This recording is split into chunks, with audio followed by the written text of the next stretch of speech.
Almost $50,000 disappeared in an international trade deal, but we refused to let it go. And in this video, we'll tell you exactly how we got it back.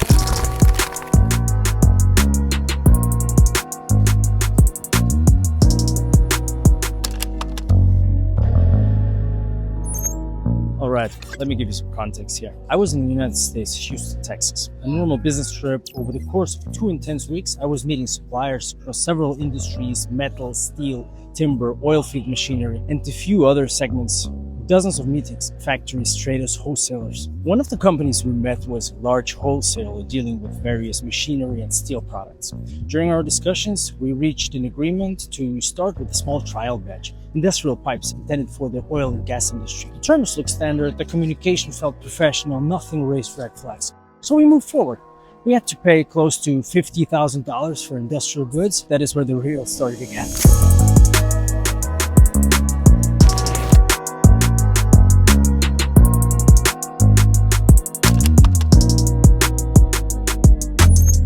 I finished my US trip and went back to Europe.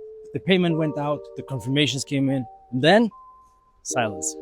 No shipment, no tracking, no real answers. At first you tell yourself, it is just a delay. Then you realize something feels terribly off. And finally, you face the moment every international trader really hates. The moment where you ask yourself, did we just lose money?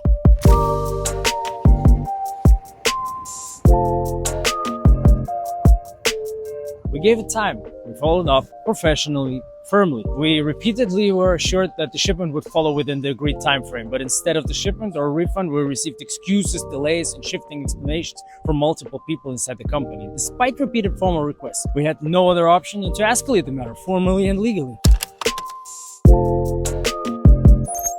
Well, that was the moment we brought in Ihor. He is not part of our everyday operations. We bring him in when things already went wrong. Internally, we joke that he's our conflict manager, the kind of person you call when diplomacy has been fully exhausted, if you know what I mean. At that point, the strategy was simple. No emotions, no threats, just pressure. Everywhere it was legally possible.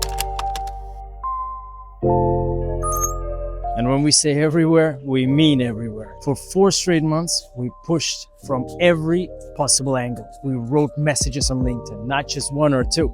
We commented on every single post they published. We sent emails. We made calls, not to one person, but to everyone we could reach inside the company. We contacted credit bureaus, filed a case with the Better Business Bureau, contacted the local district attorney office, filed an FBI report, even hired the local attorney. Ihor here did not limit himself to the United States. He tracked down foreign offices of the supplier and contacted outside the country: Brazil, Argentina, any location connected to the company in any way. Calls, emails, escalation across the border. The goal was clear: make it impossible for the issue to be ignored. Sooner or later, someone at the top always notices, and eventually they did.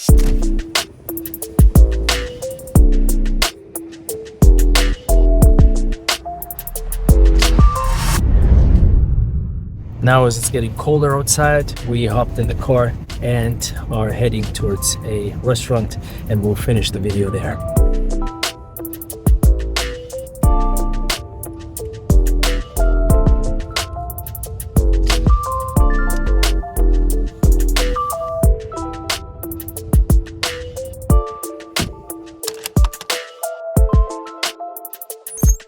So here we are at the restaurant. Back to the story. At some point, the CEO reached out personally to me.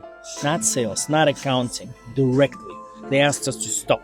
We agreed, but only under one condition. Either the money goes back or the goods get shipped, nothing else. Well, and what happened after 5 months of troubleshooting came to our pleasant surprise. One evening, we suddenly received the money back to our account. Till this day, we believe what recovered the funds was not one single action. It was persistence, escalation, and of course experience. We did not recover every dollar. Yes, legal costs and resources took their share, but we avoided the worst outcome: losing everything. This story is not about celebration. It is about reality. International trade is not just prices and logistics. It is what you do when something goes wrong. And most companies just give up too early. Well, from Kiev, this was one of those stories you never planned to tell, but one you should probably hear. A special thanks to our friend Ihor here for being with us. I hope this was useful to you guys and interesting material. If you liked it, give it a thumbs up, subscribe, and let us know in the comments if anything like that ever happened to you as well and how you handled it. See you in the next video. Cheers. Cheers.